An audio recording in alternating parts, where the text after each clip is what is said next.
अस्सलामुअलैकुम। Horror stories के एक न्यू एपिसोड के साथ मैं हूं मजहर मलिक। कैसे हैं आप लोग? उम्मीद है खैरियत से होंगे। आज की ये खौफनाक कहानी जो मैं आपको सुनाने जा रहा हूं, ये मुझे भेजी है अब्दुल हक मुजीब ने, रामगढ़, इंडिया से। वो कहते हैं हमारी एक कज़न जो अब तो काफ़ी बूढ़ी हो चुकी हैं, लेकिन ये कहानी उन्हीं से ही हमने सुनी है। तो आइए उनकी कज़न फौजिया की ज़ुबानी उनकी ज़िंदगी की ये सच्ची खौफनाक कहानी सुनते हैं। फौजिया कहती हैं, मैंने जिस घर में आंख खोली थी वहां पे हमेशा प्यार मोहब्बत को देखा था, लेकिन वहीं पे हमारी एक फुफ्फो जो बहुत ही खूबसूरत थी, और मैं जब समझदार हुई, पढ़ने के लिए दूसरे शहर चली गई, और जब भी शहर से वापस आती तो अपनी उस फुफ्फो को देखती और हैरान रह जाती। इतनी हसीन और जमील हमारी फुफ्फो, बहुत ही अजीब सी थी, लेकिन मुझसे बहुत प्यार करती थी। कमरे के अंदर बैठ के खिड़की की राह को ऐसे तकती थी जैसे इसी खिड़की के रास्ते, इसी कमरे में मौजूद दरवाजे के रास्ते कोई अंदर आएगा। अगर वो लेटी होती तो दरवाजे के आर पार इस अंदाज में निगाहें किसी का ताक़ुब कर रही होती जैसे अभी कोई दरवाजा खोलेगा और दरवाजा खोलकर अंदर आ जाएगा। कभी कभी खिड़की के पास इस अंदाज में बैठ जाती जैसे कोई अपने प्यारों को देखने के लिए खिड़की की उस तरफ नजरें जमाए बैठा हो। हम देखते थे बचपन में उनकी कभी कभी तबीयत बहुत खराब हो जाती थी। उनकी तबीयत के अंदर एक ऐसी बेचैनी आ जाती थी जिसको उस वक्त मैं लफ्जों में बयान नहीं कर सकती थी कि क्या होता है फुफ्फो को। कभी कभी उनके हाथ पांव अजीब अंदाज में मुड़ जाते, अपने सर को घुटनों में रख के कई कई घंटे बैठी रहती। कभी कभी हंसना शुरू कर देती, अभी कभी कभी खुद ब खुद रोना शुरू कर देती। जब भी आसमान पे बादल आए होते, पूरे आसमान को बादलों ने घेर लिया होता, मौसम एक रोमांटिक सा हो जाता, जहां दुनिया उस मौसम को एंजॉय करती, सबसे ज्यादा उदासी फुफ्फो पे होती। मैं इस बातों को समझने से कासिर थी। कई दफा उनसे सवाल कर चुकी थी, लेकिन हमेशा मेरे सवालों के जवाब में वो मेरे चेहरे की तरफ तकती रखती। मेरे चेहरे को तकते तकते निगाहें नीचे झुका लेती जैसे निगाहें मुझे जवाब दे रही हों, फौजिया, मेरे पास तुम्हारे किसी सवाल का जवाब नहीं है। और फिर मुझे छुट्टियां हुई, मैं गांव आ गई। गांव तो नहीं, एक शहर ही कहना चाहिए। उस दिन भी आसमान पे बादल छाए हुए थे, बिजली इस अंदाज में चमक रही थी, बादलों की गड़गड़ाहट बताती थी कि आज फिर कुछ बरसने वाले हैं। और मैंने देखा फुफ्फो जो हमेशा गुमसुम से होती थी, आज फिर से जो कभी चारपाई पे लेटी छत को तकती रहती थी, आज फिर से आस उम्मीद लगाए दरवाजे की तरफ फिर से बैठ गई थी। हर वक्त वो आस उम्मीद नहीं लगाती थी, हर वक्त वो गुमसुम सी रहती थी, लेकिन खास मौसमों में तो वो उस दरवाजे से, घर की खिड़की से एक इस अंदाज में आंखों को गाड़ देती थी कि शायद उनकी आंखें, फिर से तरसी हुई आंखें, कुछ देख सकें, कुछ महसूस कर सकें। आज फिर ऐसा ही मंजर था। मैं बड़ी हो चुकी थी, कॉलेज में पढ़ती थी, जवान थी। मैं अपनी फूफो के पास गई, जाते ही उनको गले लगा लिया। और प्यार से बोली, फूफो क्या तकती हैं, किसको देखती हैं? खिड़की के पास भी इस अंदाज में बैठती हैं जैसे किसी का इंतजार हो।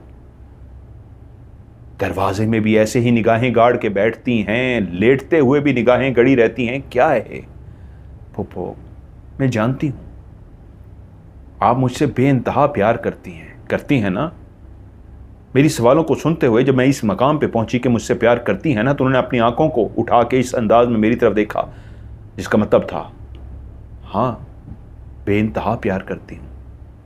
तो मैंने कहा, आज बताइए ना, किसका इंतजार है, क्या सोचती हैं, क्या है आपके मन में?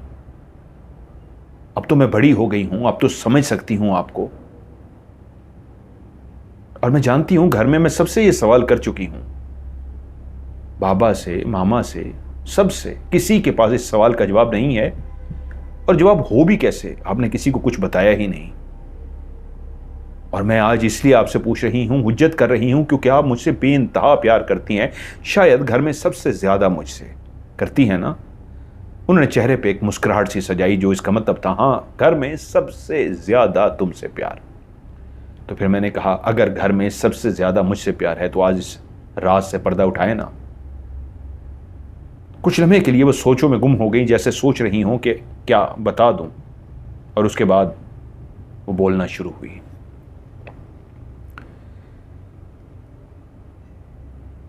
गुलनाज,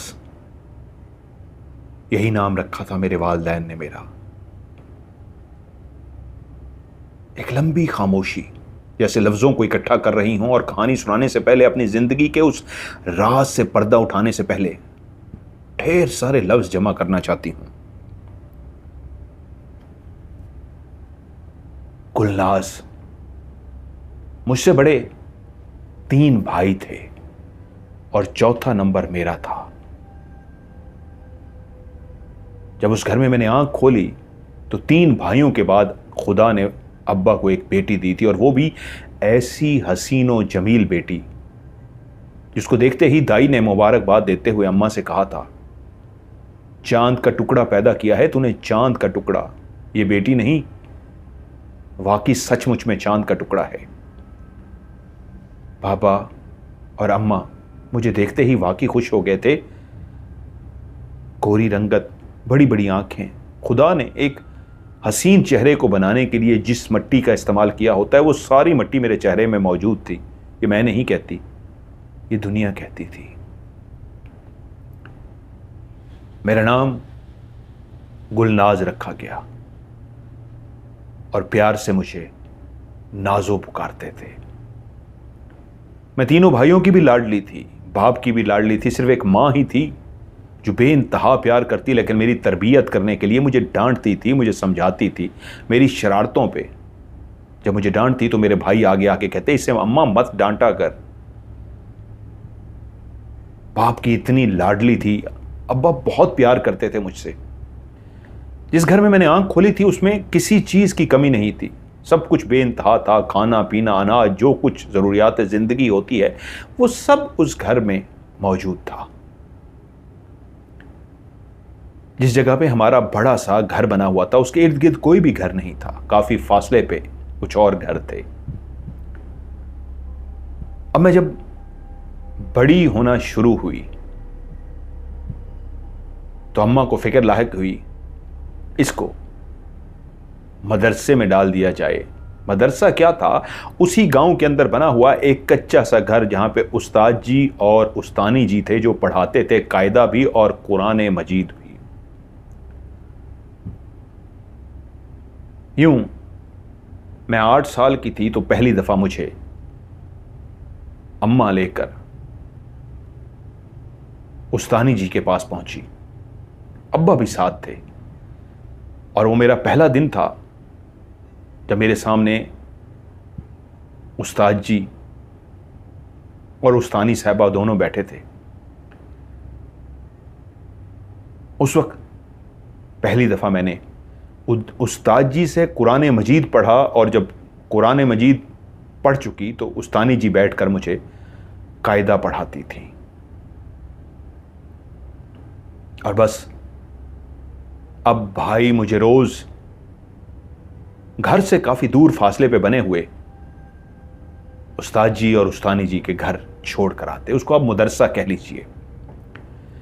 हमारे घर के साथ काफी जमीनें थी, वहां पे कई वीरान कच्चे रास्ते थे, कई जगहों पे जरखेज ज़मीनें थीं और कुछ ज़मीनें ऐसी भी थी जो जरखेज नहीं थी, गैर आबाद थी, और वहाँ पे बेइंतहा कच्चे रास्ते बने हुए थे। वहाँ पे बहुत कम लोग जाते थे, लेकिन मैं शरारतें करते हुए अक्सर वहाँ भाग जाती थी, कभी उधर जाती कभी उधर जाती। अम्मा मुझे हमेशा मना करती, इस तरफ ना जाया कर, वीराना है, क्यों जाती है। उसकी वजह यह थी मेरा चेहरा, मेरी खूबसूरती, कि मुझे किसी की नज़र ना लग जाए, मेरे साथ कुछ हो ना जाए। तभी अम्मा की डांट पड़ती रहती। लेकिन लाडली इतनी थी कि भाई जब मुझे उस मदरसे में, उस घर में छोड़ने के लिए जाते और भाई आगे आगे चलना शुरू हो जाते, मैं काफ़ी पीछे रह जाती, तो घर जाके अब्बा को शिकायत लगाती, ये तो मुझे छोड़ने आए थे, लेने आए थे ना, खुद इतनी आगे चले गए और मैं पीछे पीछे थी, मुड़ के भी नहीं देखा। अब्बा मेरे सामने भाइयों को डांट देते और भाई भी जानते थे ये जान के शिकायत लगा रही है ताकि हमें डांट पड़े। वो गुस्सा नहीं करते थे, शरारत में कहते थे तुझे छोड़ेंगे नहीं, तुझे बताएंगे। ये सब मोहब्बत ही थी। और यूं मैं अब बाकायदगी से भाइयों के साथ मदरसे जाती। गांव की और भी कई लड़कियां और लड़के थे जो वहां पे कुरान पढ़ने आते थे। और वहीं पे एक दिन एक लड़का आया। पहली दफा उस्ताद जी ने, जिस तरह मैं पहले दिन गई थी, सबको कहा था कि आज से नाजो आप सबके साथ यहां पढ़ा करेगी, क्योंकि मेरा नाम गुलनाज तो था, मुझे गुलनाज कोई नहीं पुकारता था, सब नाजो ही कहते थे। तो उस्ताद जी और उस्तानी साहबा भी मुझे नाजो ही कहते थे। मेरा तारुफ यही कराया गया था कि नाजो आपके साथ आज यहीं पे पढ़ेगी और आइंदा आपकी साथ यहां बैठा करेगी। उस दिन वो आया और उस्ताद जी ने उसका तारुफ कराया। मुझसे उम्र में शायद वो 1 साल बड़ा होगा या 1.5 साल। उसने अपना नाम अब्दुल रऊफ बताया। उस्ताद जी ने हम सबसे तारुफ कराया, ये अब्दुल रऊफ हैं, ये भी अब आप लोगों के साथ कुरान भी और कायदा भी पढ़ा करेंगे। उस्ताद जी जब हम सब बच्चों को सबक देते तो अब्दुल रऊफ ऐसा बच्चा था जो फौरी तौर पे सबक को याद कर लेता।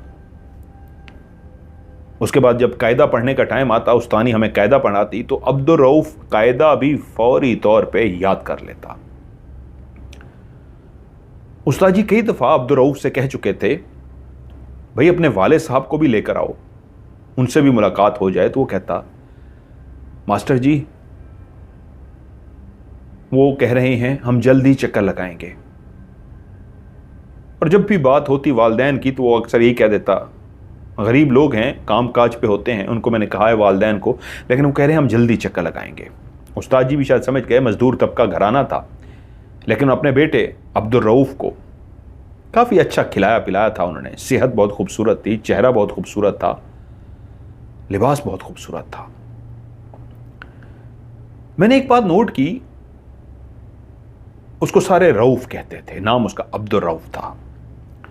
रऊफ आहिस्ता आहिस्ता करीब आते आते बिल्कुल ही मेरे साथ बैठना शुरू हो गया। अब मैं क्या करती, बिल्कुल मेरे साथ बैठा हुआ है। 1 दिन 2 दिन 3 दिन 4 दिन पूरा हफ्ता मैंने देखा, जगह नहीं भी होती थी, जबरदस्ती वो जगह बना के लाजमी वो बैठता मेरे साथ था। तो एक दिन मैंने उसे गुस्से में कहा तुम्हें और जगह नहीं मिलती? क्योंकि उस दिन एक और लड़की मेरे साथ बैठी हुई थी और वो आया और बिल्कुल उस लड़की को कहा थोड़ा सा उधर होना। वो लड़की कह रही है उधर बैठ जाओ, कह रही है नहीं मैंने इधर ही बैठना है, उधर हो। उसको जबरदस्ती साइड पे किया और बीच में जबरदस्ती घुस गया। तो मुझे बोलना ही पड़ा कि तुम्हें और कोई जगह नहीं मिलती, तुम्हें जरूर जबरदस्ती यहां पे घुसना है, और जाके बैठो। वो मुस्कुरा पड़ा। हाँ उसकी मुस्कुराहट उस वक्त तो मैं नहीं जानती थी ये मुस्कुराहट क्या होती है। लगा कि ये उल्टा हंस रहा है। मुझे गुस्सा आ गया कि कैसा बदतमीज है, मैं डांट रही हूं ऊपर से बत्तीसी बाहर निकाल रहा है, हंस रहा है। दिन गुजरते गए, वो इसी तरह मेरे साथ ही बैठता रहा। लेकिन उस्ताद जी और उस्तानी दोनों उससे खुश हो गए थे, क्योंकि वो सबसे ज़्यादा जल्दी से सबक याद कर लेता था, कायदा भी और कुरान भी, और फटाफट सुना देता था। और हमें डांट क्या पड़ती थी, अब्दुर्रऊफ से सीखो, किस तरह जल्दी से वो सबक याद कर लेता, और तुम लोगों को सबक याद ही नहीं होता। और हमें बड़ा गुस्सा आता अब्दुर्रऊफ पे। अब उसकी ढिठाई, उसकी मुस्कुराहट, हर वक्त वो मुस्कुराता रहता। अब आहिस्ता आहिस्ता मुझे भी उस पर गुस्सा आना कम हो गया था। वो बहुत कम बातें करता था, वो कम गो था, किसी का बुरा नहीं करता था, सबकी मदद कर देता था, भाग के किसी का भी काम करना होता था काम कर देता था। लेकिन बहुत कम और खामोश तबीयत था।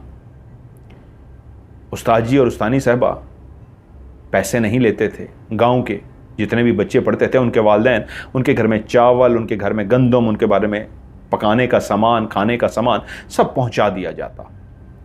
जो बच्चे वहाँ पे बड़े होते थे, उनसे उस्तानी साहबा भी और उस्ताद जी भी घर के छोटे मोटे काम कराते। उस्तानी साहबा अपने सर में मुझसे तेल डलवाया करती, मैं उनके सर में तेल की मालिश करती, और हम सारे बच्चे बारी बारी उनके घरों के काम करते। पढ़ते पढ़ते तकरीबन मुझे 1.5 साल हो गया।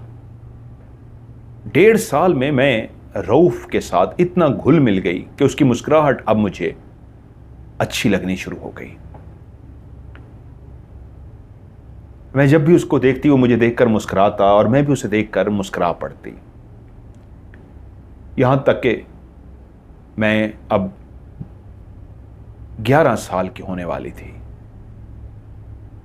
अब अक्सर मैं भाई की बजाय अपनी सहेलियों के साथ मदरसे आ जाती। अक्सर ऐसा होता कि जैसे ही मैं उस घर, उस मदरसे के, मैंने बार बार लफ्ज़ मदरसा इसलिए कहा है कि वो यहाँ पे स्कूल की भी और दीन की भी तालीम हो, उसको मदरसा कह लेना चाहिए, कि मैं जैसे ही दरवाजे पर पहुंचती उस घर के, बड़ा सा सहन, बरामदा और 2 कमरे, 3 कमरे, तो वो पहले ही दरवाजे पे खड़ा होता। और जैसे ही भाई मुड़ते, मैं और वो इकट्ठे कमरे में दाखिल होते या घर में दाखिल होते। वो मेरा इंतज़ार इसलिए करता था कि जहाँ पे मैं बैठूंगी वो भी मेरे साथ बैठेगा, और ये काफ़ी अरसे से हो चुका था, इसलिए ही वो पहले दरवाजे पे मौजूद होता। मैं जैसे ही दरवाजे पे करीब पहुँचती, वो मुझे मुस्कुरा कर देखता और हम दोनों चलते हुए जाकर इकट्ठे बैठ जाते। ये इकट्ठे बैठने का सिलसिला इस हद तक बढ़ गया कि एक दिन मैं अपनी सहेलियों के साथ मदरसे की तरफ आ रही थी कि मैंने देखा वो अब रास्ते में ही खड़ा मेरा मुंतजिर था। थोड़े फासले पे खड़ा हुआ था। लड़कियों से मैंने कहा, तुम चलो मैं आती हूं। लड़कियां यही समझी शायद वॉशरूम जाना होगा या कोई हाजत होगी, तो वो आगे चल पड़ी और मैं चलती हुई सीधी रऊफ के पास गई। वो बोला, चलें, मैं तुम्हारा ही इंतजार कर रहा था। और मैंने उससे कहा, हाँ रऊफ चलो, और हम दोनों चलते हुए स्कूल पहुंच गए, मदरसे पहुंच गए। अब ये सिलसिला अक्सर होने लगा कि जब मैं लड़कियों के साथ आधे रास्ते में पहुंचती तो वो मेरा मुंतज़िर होता और मैं लड़कियों को कहती, तुम लोग चलो मैं आ रही हूं, और मैं सीधी रऊफ के पास जाती। 1-2 मिनट हम खड़े होकर बातें करते और फिर हम चलते हुए स्कूल पहुंच जाते। मैंने कभी इस बात पे गौर ही नहीं किया था कि मेरी किसी सहेली ने आज तक इस बात को बुरा नहीं मनाया था कि तुम हमें छोड़ के क्यों उसके पास चली जाती हो। वो रोज तो नहीं आता था, आता कभी कभी था, लेकिन वो कह सकती थी कि भाई जब हमारे साथ घरों से निकलती हो तो फिर बीच रास्ते में हमें छोड़ के तुम रऊफ के साथ आगे जाती हो। लेकिन कभी किसी ने बुरा नहीं मनाया। मैंने भी इस जुमले को कभी गौर तलब ना समझा। अब उम्र और बढ़ चुकी थी। अब हम सिर्फ स्कूल की हद तक नहीं थे, घर के पास ही जो एक काफ़ी फासले पे बरगद का दरख्त था, मैंने देखा एक दिन वो बरगद के दरख्त के पीछे छुपा हुआ था ताकि लड़कियां आगे जा सकें। उसने मुझे इशारा किया, मैंने जैसे उसे देख लिया, लड़कियों को आगे जाने का कहा और चलती हुई मैं बरगद के दरख्त की तरफ गई तो वो निकल कर सामने आ गया और मुझसे बोला, बैठो यहीं पे आज बातें करते हैं। हम दोनों वहीं पे बैठ गए और दिल की बातें क्या करनी थी, मासूमियत का दौर था, बस एक दूसरे से मासूमाना सी बातें करते रहे। यहां तक कि फिर जब मैंने देखा टाइम ज्यादा हो रहा है, मैं उठी और घर की तरफ चली गई। फिर वो उस बरगद के दरख्त से बैठ के सिर्फ हम बातें नहीं करते थे, मैं उसकी इतनी आदी हो गई थी, उसकी चेहरे की मुस्कुराहट इस हद तक मेरे दिल में भा गई थी कि जब तक मैं उसे ना देखती, उसके चेहरे की मुस्कुराहट ना देखती, मुझे सुकून ना आता। नाजो, जो नाज से लाड से पली थी, जो घर की मलका थी, सब उसे नाजो कहते थे, लेकिन उसने मेरा नाम रखा था नाजो रानी। सब मुझे नाजो कहते, लेकिन वो मुझे कहता था नाजो रानी। मैं कहती रानी क्यों, तो कहता नाजो सबकी हो, मैं भी इसलिए नाजो कहता हूं, लेकिन तुम रानी हो। जैसे राजा होता है, उसकी रानी होती है, तुम एक मलका हो, तुम एक रानी हो। वो मेरी बेइंतहा तारीफ करता और मैं खुश हो जाती और मैं से कहती, तुम भी तो किसी शहजादे से कम नहीं हो। यूं उन वीरान रास्तों पे जहां मां मुझे हमेशा मना करती थी, मैं रऊफ के साथ खेलती भागती और हम अपना वक्त गुजारते। नाजो लाडों की पली थी, किसी खाने पीने किसी चीज की कोई कमी नहीं थी। घर के उस लाड प्यार ने जहां मुझे हर चीज से बेगाना कर रखा था, मुझे किसी चीज की फिक्र ना होती, बस मुझे एक फिक्र होती कि मैं जल्दी से बाहर जाऊं, रऊफ और मैं बातें करें, घूमें फिरें। और कभी किसी दोस्त ने, किसी सहेली ने इस पे एतराज भी नहीं किया था। अब लेकिन ऐसा होने लगा कि मां मुझे कोई चीज पकड़ाने के लिए कहती, जा झाड़ू लेके आ, झाड़ू लगा दे। मैं झाड़ू की बजाय चम्मच लेकर चली जाती, जो बड़ा देचकी वाला चम्मच होता है। ये ले मां। तुझे क्या हो गया है नाजो, मैंने तुझसे झाड़ू मांगा था और मां ने वही चम्मच जो मैंने मां को पकड़ाया था, बड़ा सा देचकी का, पकड़ के मेरे हाथ पे जोर से मारा कि तेरा लगता है चली हो गया, दिमाग खराब हो गया है। मैंने तुझसे झाड़ू मांगा कि झाड़ू ला के दे और तूने मुझे ये ला के दिया। मां ने इतनी जोर से मारा कि मैं रोती हुई अंदर कमरे में चली गई। मेरी आंखों से आंसू बहना शुरू हो गए। भाई अंदर दाखिल हुआ, देखा मेरी आंखों से टिप टिप करते हुए आंसू बह रहे हैं। कहा क्या हुआ है मेरी नाजू को, किसने मारा है? मैंने अम्मी की तरफ इशारा किया कि अम्मी ने हाथ पे मारा है। सीधा बाहर गया और अम्मी से बोलना शुरू हो गया, एक ही तो बहन है हमारी, क्यों मारती हैं उसे? तो अम्मा ने शिकायत की, मैंने झाड़ू कहा था और वो ये लेके आई। तो कहती अम्मा क्या हो गया है, यही तो उम्र है उसके खेलने कूदने की, जब शादी हो जाएगी तो यही काम ही तो करेगी। अरे मैं ये नहीं कह रही कि नहीं करेगी, यही वक्त है इसके सीखने का। इस उम्र में, जब मैं इसी उम्र में थी तो घर के सारे काम करती थी। कौन सा काम था जो मुझे नहीं आता था? ये तो इतनी लाडली है तुम सबकी, पूछो इसको आता ही क्या है? बेटा ये सीखेगी नहीं, पराए घर में जाके कैसे करेगी? ये तो माँ बाप होते हैं जो लाड प्यार से सब कुछ बर्दाश्त करते हैं, गैरों के घर में ऐसा नहीं होता। और माँ को भाई चुप करा देते और मुझे प्यार से मनाते। और फिर इसी अंदाज में कि जिंदगी की कुछ समझ नहीं आ रही थी, मैं ऐसी दीवानगी मेज पे सवार थी, मैं ऐसी खुश थी, चहकती फिरती थी। सब मुझे देखते, लड़कियां भी, गांव वाले भी, घर वाले भी, भाई भी, बाप भी, कहते वाकई बहुत माशाल्लाह खूबसूरत है। अब्बा तो बहुत फख्र करते कि मुझे खुदा ने चांद सी बेटी दी है, चांद का टुकड़ा। और भाई भी कहते हैं हमारी बहन चांद का टुकड़ा है, इसके लिए शहजादा आएगा। और मैं अब बड़ी हो गई थी, आंखों में काजल भी पहनती थी, आंखों में जब काजल पहन लेती, वो बड़ी बड़ी आंखें और बड़ी बड़ी लगती तो मेरे हुस्न में और इजाफा हो जाता। मैं बालों को सलीके से बनाती और अपने आप को शीशे के आगे देखती तो मैं भी शर्मा जाती। शर्माती क्या, मुझे ऐसा लगता मेरे पीछे खड़ा शीशे के अंदर वो भी देख रहा है और रऊफ खड़ा मुस्कुरा रहा है। पीछे मुड़ के देखती तो कोई रऊफ ना होता, वो तो मेरे इमेजिनेशन में था, वो तो मेरे तखय्युल में, ख्याल में होता और मैं शर्मा जाती। और फिर इतने साल कि मैं अब 16 की हो चुकी थी, वो मुझसे 1 साल बड़ा था। उस दिन मुझे उसे देखने के लिए बेचैनी सी हो रही थी कि मैं रऊफ को देखूं, क्योंकि 2 दिन से बारिश हो रही थी। उस बारिश की वजह से मैं स्कूल यानी उस मदरसे नहीं जा सकी थी। आज बारिश थमी तो मैं इतनी बेचैन थी। 2 दिन से मेरी उससे मुलाकात नहीं हुई थी। जब मैं जाने लगी तो मेरी माँ ने कहा, कहाँ जा रही हो? मैंने कहा, मदरसे। ये अभी बारिश खत्म हुई है, बादल वैसे ही सर पे खड़ा है, तू नहीं जानती? रुक जा, कोई जाने की जरूरत नहीं। अम्मा ने मुझे डांट के रोक दिया कि पगली हो गई है, पागल हो गई है। आज भी तो देख, ऊपर आसमान पे बादल ही बादल हैं, रुका हुआ है, लेकिन फिर किसी वक्त बरसेगा। 3 दिन गुजर गए, मेरी बेचैनी की बेइंतहा हो गई। मैंने उसकी मुस्कुराहट नहीं देखी थी, मैं उससे मिली नहीं थी। अगले दिन धूप क्या निकली, मैं बाहर भाग तो पड़ी अम्मा को बताए बगैर, लेकिन बाहर अभी भी हर जगह पे पानी खड़ा हुआ था। उन कच्चे रास्तों से जब मैं गुजर रही थी तो मेरा एकदम से पांव स्लिप हुआ और धड़म से मैं कीचड़ के अंदर गिर गई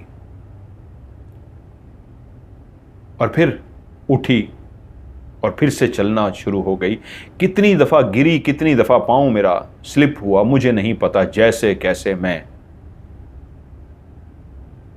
मदरसे दाखिल हुई। मदरसे के सहन के अंदर पानी भरा हुआ था। मैं सीधा दरवाज़ा नॉक किए बगैर उस्ताद जी के कमरे में दाखिल हुई। अंदर क्या दाखिल हुई, देखा उस्ताद जी बिस्तर पर लेटे हुए हैं और बीमार नजर आ रहे हैं, काफ़ी कमज़ोर से नजर आ रहे हैं। मुझे देखते ही एकदम से हैरान हुए और कहा, नाज़ो, इस बारिश में, इस मौसम में तुम क्या करने आई हो?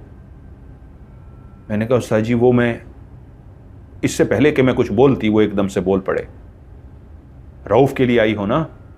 मैं जानता हूं तुम रऊफ के लिए आई हो। बेटी, मैंने उसे भेज दिया है और उसे मना कर दिया है कि आज के बाद वो यहां पे ना आए।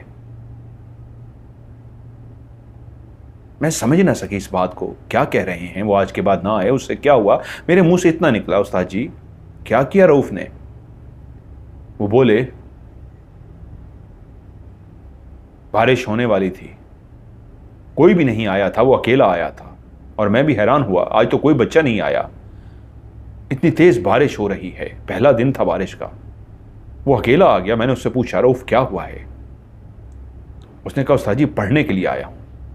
मैंने कहा, आज तो कोई भी नहीं आया, आज छुट्टी है, जाओ। लेकिन एक काम करो बेटा, बाहर गंदम की काफ़ी बोरियां रखी हैं, जाओ गांव से किसी और को भी बुला कर लाओ। मेरी तबीयत कुछ बेहतर नहीं लग रही और बूढ़ा बंदा हूं, इनको उठाकर अंदर नहीं रख सकूंगा, थोड़ा सा हाथ ज़रूर लगवा दूंगा, लेकिन किसी को बुला कर लाओ और बोरियां अंदर रखवा दो। उसने कहा, जी उस्ताद जी। मुझे परेशानी थी कि बारिश होने से पहले पहले ऐसा ना हो जाए। वो बाहर चला गया, मैं कुछ देर लेटा रहा। उसके बाद मैं उठा कि मैं जाके ज़रा देखूं, कोई कपड़ा शपड़ा ही डाल दूं जब तक वो किसी को बुला के लाता है, फिर मैं भी इनकी मदद करा दूंगा। उठाएंगे वो, कम से कम गाइड कर दूंगा कैसे एक के ऊपर ऊपर तह लगानी है, एक के ऊपर एक, एक के ऊपर एक रखनी है। वो कहते मैं जैसे ही बाहर निकला तो मैंने देखा बोरियां सारी उठाई जा चुकी हैं और उसने अंदर कमरे में, जो तीसरा कमरा था उसके अंदर लगा दी हैं। मैंने कहा, लगा दी? कहता है, जी उस्ताद जी। मैंने कहा, किसने साथ दिया है? साथ और कौन है? किसको बुला के लाए थे? कहता है, मैंने लगा दी। मैं हैरान हुआ, काफ़ी बोरियां थी, उनको उठा के लगाना, और इतनी जल्दी मैं चौंक सा गया। मैंने कहा क्या कह रहे हो तुम, ये तुमने अकेली उठाई हैं? उसने कहा जी उस्ताद जी।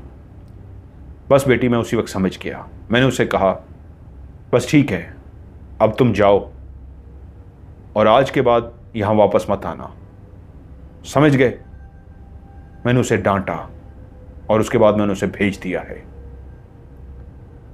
मैं समझ गया था वो तुम्हारे लिए आया था, और बेटी मैं तुमसे यही कहूंगा,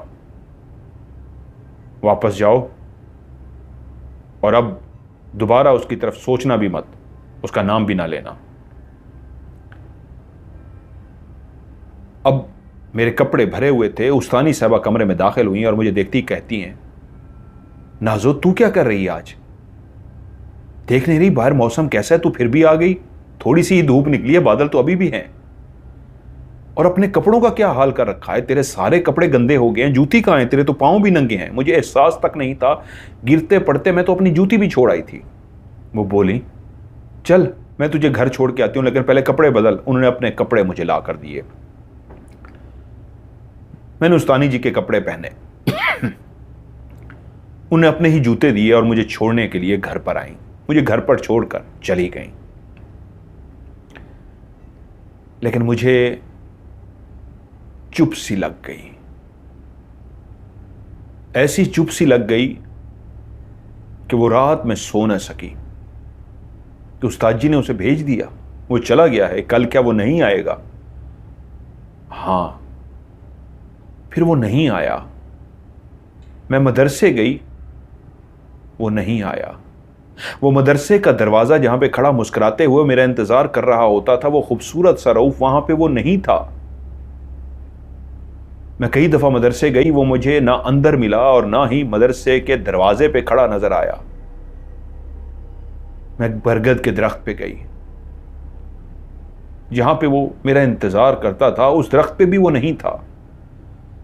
जिन रास्तों पे हम खेला करते थे, जिन रास्तों पे हम भागा करते थे, मैं उन रास्तों पे भी गया, उन रास्तों पे भी वो नहीं था। मैंने उसे हर जगह तलाश किया, लेकिन वो कहीं नहीं था।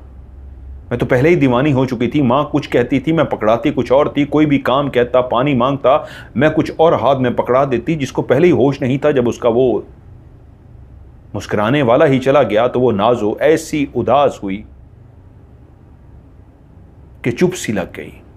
खाना पीना छूट गया, कोई कुछ कहता, मुझ पे जवाब ही ना दिया जाता।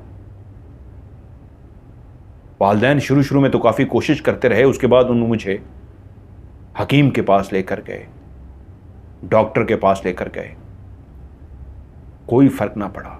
एक चुप सी थी, खत्म ही नहीं हो रही थी। हर इलाज हो गया, दम करवा लिया गया, लेकिन किसी चीज का भी असर ना हुआ। मैं गुमसुम सी हो गई। बैठी बैठी हंसना शुरू कर देती, बैठी बैठी रोना शुरू कर देती। मुझे खुद अपना कोई एहसास नहीं था कि वहीं पे मेरे बाबा ने कहा, मेरी बेटी को पता नहीं किसकी निगाह लग गई है। मेरी मां भी रोती और कहती, इसी दिन से डरती थी कि अल्लाह ने इसको हुस्न तो दिया है, किसी की नजर न लग जाए। मेरी बेटी साईं हो गई है, पगली हो गई है, दीवानी हो गई है। साईं कहते हैं, बहुत सारे लोगों को पता है इंडिया पाकिस्तान में, क्योंकि अमेरिका में भी कहानी सुनी जाती है, इसलिए मैं लफ्ज़ों को एक्सप्लेन करता हूँ। साईं कहते हैं जो अल्लाह लोग हो जाते हैं। आप कहेंगे अल्लाह लोग क्या हैं? दीवाने, जिनको कोई होश नहीं होता। खिला दो खा लेंगे, लेटे हैं तो लेटे रहेंगे, कोई बात नहीं। वो साईं हो गई थी। और अब्बा कहते, मेरी बेटी पगली है, इसको कोई ना डांटे, मेरी बेटी को कुछ ना कहे। जहां वालिदैन बेटी की शादी के ख्वाब देखते हैं, वहां पे अब ख्वाब नहीं देखा जा सकता था। मैं तो दीवानी थी, मैं तो पगली थी, मुझे तो किसी चीज का कोई होश नहीं था। अम्मा मुझे कपड़े पहनाती थी, अम्मा मेरे बाल बनाती थी, मुझे तो ये तक हद होश नहीं था कि बालों को भी संवारना है। कई दिन मेरे बाल बिखरे रहते थे। अम्मा मुझे जबरदस्ती नहलाती, अम्मा मेरे बाल बनाती, क्योंकि मैं तो अब पगली हो गई थी, दीवानी हो गई थी।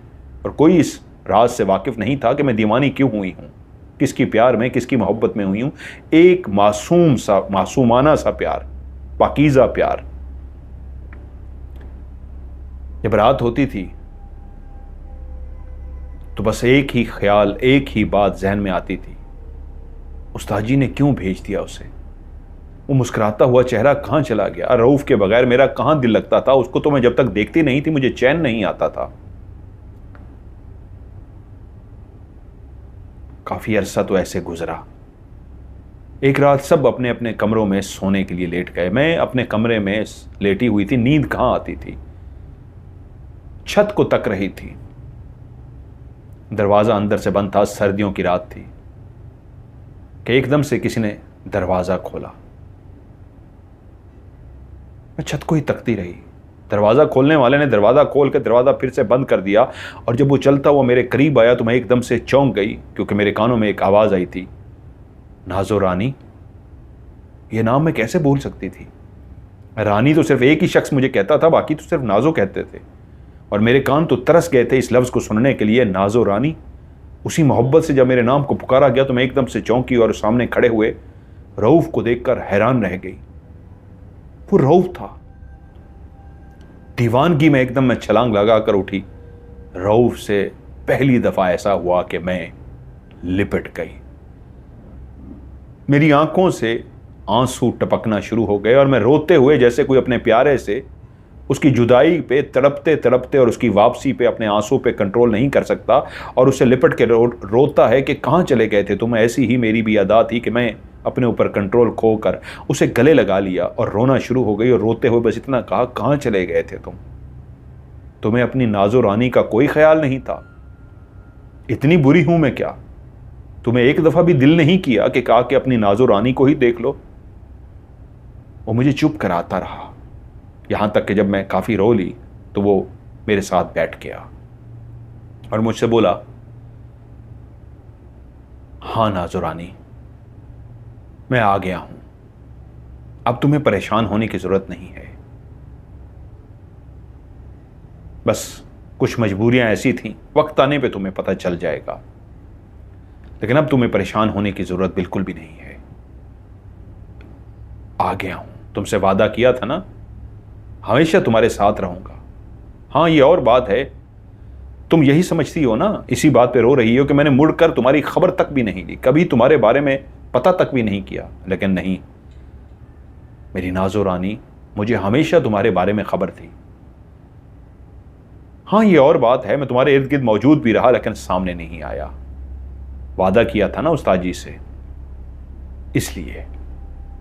लेकिन अब आ गया हूं और वादा करता हूं अब कभी नहीं वापस जाऊंगा, तुम्हें अपने साथ लेकर जाऊंगा, तुम्हें अपनी रानी बनाऊंगा।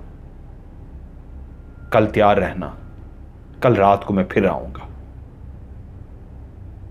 हमने ढेर सारी बातें की, मैंने उसको जी भर के देखा। उसकी आंखों में एक ऐसी कशिश थी, उसकी आंखों में मैं अपने आप को देखती थी तो आंखों में देखते देखते मुझे ऐसा लगता था जैसे मैं झील जैसी गहरी आंखों में देख रही हूं। उसकी आंखों में एक ऐसी तपिश थी कि वो तपिश मुझे अपने वजूद के अंदर महसूस हुई और मैंने आंखें नीचे झपका दी।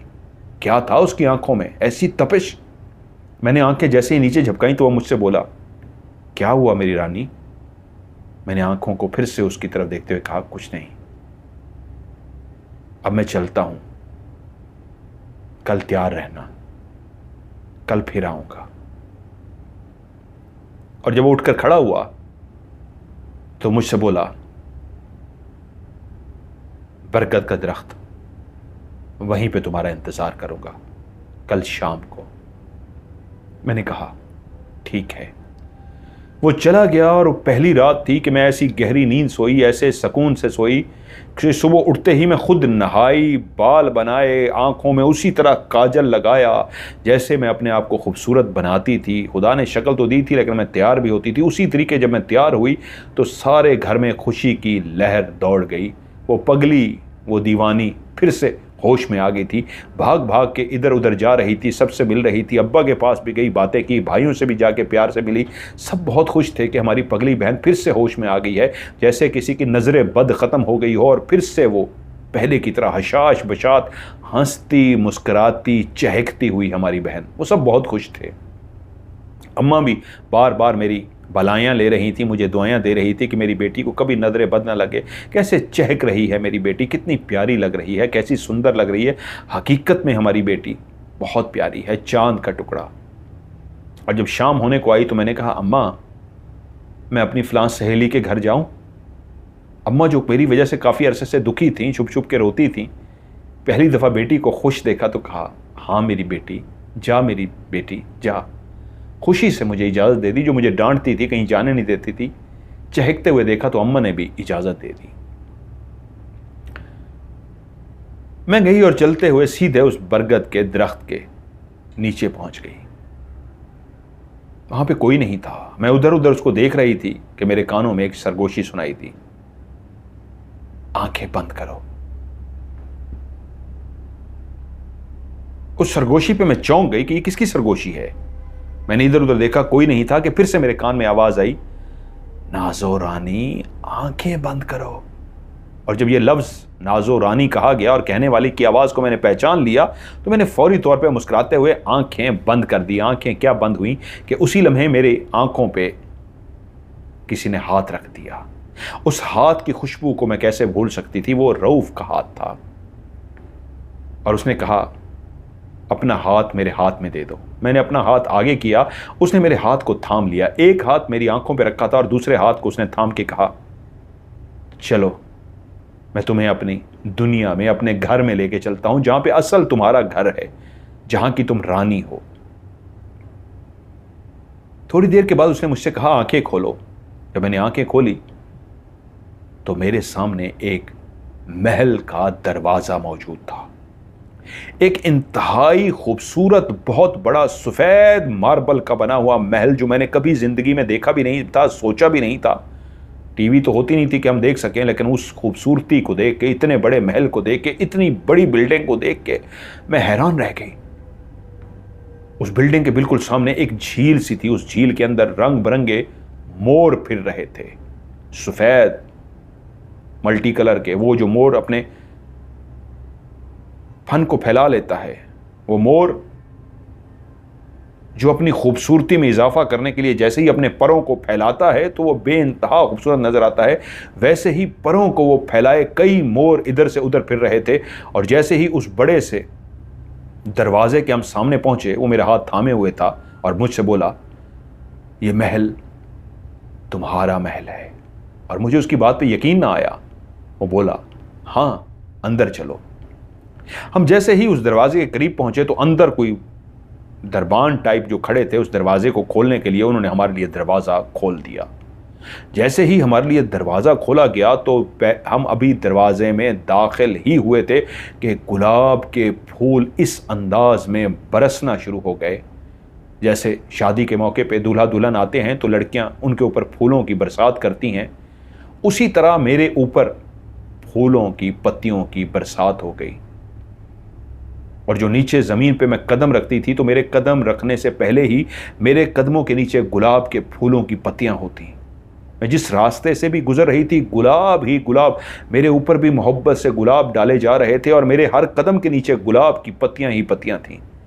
इतना शानदार इस्तकबाल मैं सोच भी नहीं सकती थी। हर तरफ खुशबू ही खुशबू फैली हुई थी, एक ऐसी खुशबू जो मुझे दीवाना बना रही थी, जो मैंने जिंदगी में कभी नहीं सूंघी थी। इत्र की, फूलों की, कई तरह की खुशबू।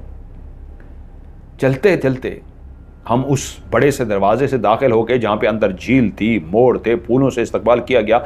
सामने एक और बड़ा सा दरवाजा मौजूद था। उस दरवाजे को जैसे ही उसने धक्का दिया, दोनों दरवाजे खुलते चले गए। अंदर एक बहुत बड़ा हॉल था। उस हॉल के अंदर कई फानूस लगे हुए थे, शीशे के बने हुए फानूस, और उन फानूसों के अंदर रोशनियां जलाई गई थीं। इर्द गिर्द शानदार सा फर्नीचर पड़ा हुआ था। सोफे इतने खूबसूरत थे कि इससे पहले मैंने जिंदगी में ऐसे सोफे, ऐसे लटके हुए पर्दे तक नहीं देखे थे। उनके अंदर ऐसे लगता था जैसे चांदी और सोने का काम किया गया हो। क्लियर उनके अंदर चांदी और सोना नजर आ रहा था, बहुत ज्यादा सोना और चांदी। नीचे जो कालीन बिछाया गया था वो इतना नर्मो मुलायम कालीन था कि मैं जैसे ही उस कालीन पे पांव रखती थी तो मेरा पांव ऐसे लगता था जैसे अंदर धंसता चला जा रहा हो, इतना जैसे मैं किसी कपास के, कॉटन के ऊपर पांव रख रही हूं। इतना नर्म और मुलायम कालीन। मैं एक एक चीज को देख रही हूं, वो वाकई एक महल से भी ज्यादा खूबसूरत था। मैंने सुन रखा था मां से, सहेलियों से, कि बादशाह ऐसे महलों में रहते हैं। ये वही महल तो था, बादशाह का महल। सोने चांदी के बर्तन रखे हुए थे सजावट के लिए, और फर्नीचर, फानूस, हर चीज इतनी खूबसूरत थी कि मैं दीवाना वार देखती जा रही थी, मैं किस दुनिया में आ गई हूं। और फिर उस हाल से गुजरने के बाद राइट साइड पे एक दरवाजा था, उसको उसने जैसे ही खोला तो एक कॉरिडोर सा था, गली टाइप सी थी। उसके अंदर हम जैसे दाखिल हुए तो उसके लेफ्ट साइड पे उसने दरवाजा खोला और मुझसे कहा, नाज़ो रानी, ये आपका बेडरूम है। आज हमारी शादी है, आज हमारा निकाह होगा, और आज ही मेरी आप दुल्हन बन जाएंगी, हमेशा के लिए मेरी रानी बन जाएंगी, इस महल की रानी। मैंने आपसे वादा किया था ना, आप मेरी रानी बनेंगी। आज रानी बनने का दिन आ गया है, इसलिए ही तो मैं आपको नाज़ो और रानी कहता था। इस कमरे में आपका दुल्हन का लिबास भी मौजूद है और ज़रूरत की हर चीज़ मौजूद है। अब नहा धोकर फ्रेश हो जाइए, लिबास पहनिए, और उसके बाद हम निकाह करेंगे, और उसके बाद आप मेरी रानी बन जाएंगी, इस महल की मलका। ये कह के उसने मेरा हाथ जो पकड़ा हुआ था छोड़ दिया और मैं कमरे में दाखिल हो गई। दरवाज़ा बंद किया तो उस कमरे को देख के मैं हैरान रह गई। वो भी उसी तरह का ही खूबसूरत कमरा था, उसमें भी फानूस, उसमें भी पर्दे, उसमें भी कारपेट, उसमें भी हर वो चीज़ उसी तरह ही खूबसूरत थी जैसे मैंने हाल में देखी थी। और साइड पर एक बेइंतहा कीमती सफ़ेद लिबास लटका हुआ था।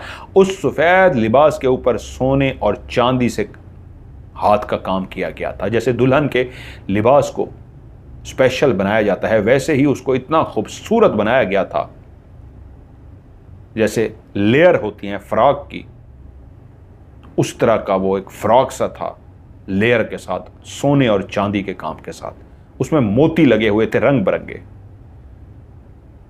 मैं नहीं जानती थी ये हीरे हैं, मैं तो उनको एक चमकते हुए मोती समझ रही थी, वो हीरे थे। मैंने नहा धो के उस लिबास को पहन के जैसे ही अपने आप को शीशे के आगे देखा तो मैं अपने आप को देखकर पहली दफा डर गई। मैं इतनी खूबसूरत नजर आ रही हूं इस लिबास में। आज तक मैंने लोगों के मुंह से अपनी तारीफ सुनी थी, खुद कभी अपने बारे में ऐसा नहीं सोचा था। मैं तो जब भी शीशे के आगे खड़ी होती थी तो मुझे पीछे मुस्कुराता हुआ एक चेहरा नजर आता था, और वो हमेशा चेहरा होता था रऊफ का। और मैं शर्मा जाती थी, जानती थी कि ये मेरे ख्यालों में है, पीछे वो नहीं है। लेकिन आज हकीकत में उस अरूसी लिबास को ज़ेब तन करके जब मैंने अपने आप को शीशे के अंदर देखा तो मैं सचमुच में घबरा गई। मैं बहुत ज़्यादा हसीन और जमील नज़र आ रही थी। और वहाँ पे इत्र की काफ़ी शीशियाँ रखी हुई थी, उनको जब मैंने अपने कपड़ों पे लगाया तो ऐसी खुशबू उनमें से निकली कि मैंने उससे पहले ज़िंदगी में इतनी अच्छी खुशबू नहीं सूंघी थी।